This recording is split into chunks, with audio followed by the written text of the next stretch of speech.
everybody, Joanna and Abby here, talking again about regenerative farming. Today we're talking about diversity versus monocultures. And so Abby, go ahead and tell us what diversity is. Okay, so diversity is the balancer, the stabilizer of any landscape. Diversity also means variety as well. And so a way that I'm showing diversity through my garden is having multiple, and I say multiple, more like hundreds of different varieties of vegetables, herbs, and flowers. Last year, I did not do this. Last year, I had like 6 rows of corn, a big break, 6 rows of green beans, a big break, 6 weeks of tomatoes, 6 weeks or 6 rows of tomatoes, etc. And I think I had 7 or 8 vegetables altogether. I didn't do any herbs, didn't have any flowers. And so with diversity though, by changing that up and putting things together, I know I'm doing pole beans on an arched trellis and then having flowers and herbs right along with it.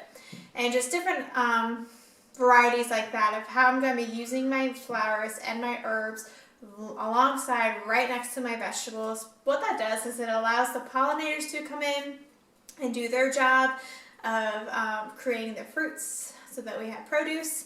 Also, you allow the good insects that you want in your garden, but it also helps repel the insects and pests that you don't want in your garden. And so it's just a good way that nature works itself out when you diversify in that way. Another way that I am using the principle of diversity is through my chickens. In the spring, I will be putting them in my garden. They're going to scratch and move around things in the garden to the mulch and etc., almost like a till or a spreader.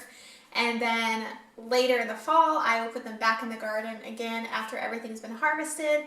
They can clean up the garden at the end of the season. And then, like I said last week about my goats and their bedding and how I use that as compost and mulch in my garden. There are a lot of other ways that you can use animals, and I'm going to let Abby talk about that part. Okay, so this is our first year with diversifying with animals, and we will be using sheep and dry heifers and chickens to do this. And when you diversify with animals, you're not only enhancing your soil, but you're confusing the pathogenic bacteria and the parasites. You make it very hard for them to survive in that environment. Mm-hmm. And so as we work at diversifying on our farm this coming year, we are going to be running our sheep through first because they have a high risk of getting parasites. And we're going to let them eat the tops of our grass.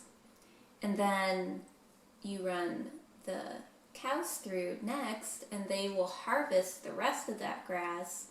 And then you bring the chickens in, and they will scratch through the manure and find all the goodies there. And as they're doing that, they're spreading that manure out as they go, and they feast. And in the end, that result being that each animal will leave behind their nutrients for the soil. Mm-hmm. So yeah, and so in contrast to that, you have the monocultures. And that just means you have the same crop or species in the same place year after year after year. And this just creates a biological imbalance. It's not natural. You don't see this anywhere in nature. Mm-hmm. And when you have this imbalance, it creates abnormalities that destroy the environment. It hurts the host. And so ways that monoculture farming combats these issues is by using chemicals and pharmaceuticals. And so as they're using that, obviously it's getting into the plant life, it's getting into the animal life, and then we as consumers are ingesting these chemicals and pharmaceuticals. Mm-hmm.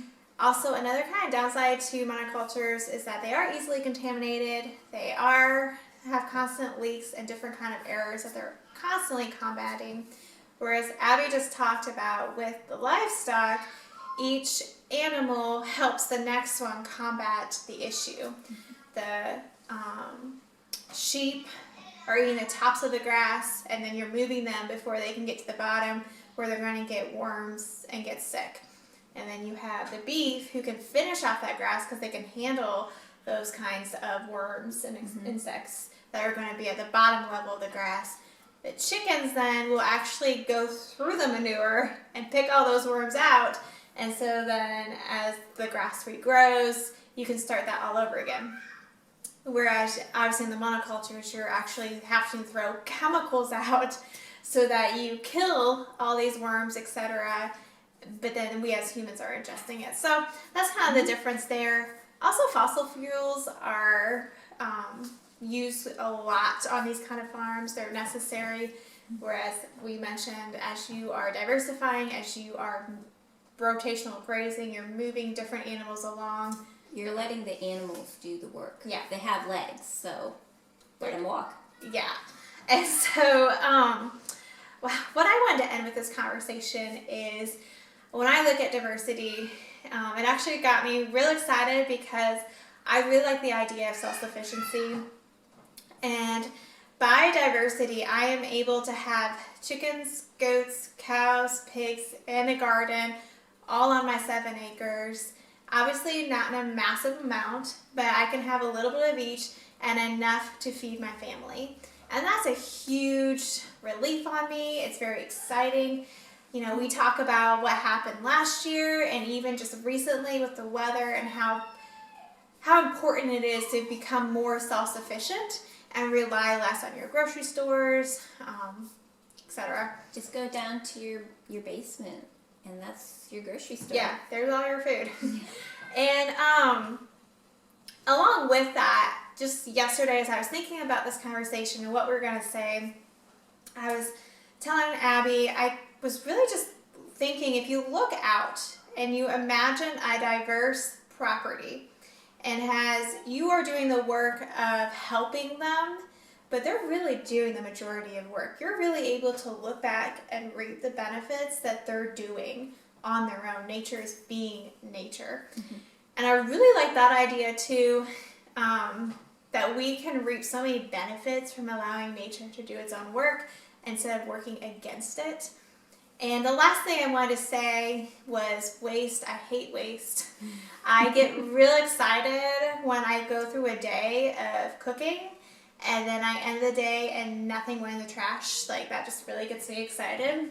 Kind of to empty the trash can out. Right? And so when you think about diversity, I'm able to run out to my garden, grab whatever vegetables I need. I come in, chop up. Whatever we're eating goes into one pile. Whatever we're not going to eat goes into another pile that either gets fed to the chickens or gets thrown in the compost pile. The chickens then are going to eat that food. That's food that I didn't have to go buy at the store. They ingest that food. Their manure then is used again back onto my garden, which then feeds us again. And the whole cycle of that. And then the chickens have their eggs.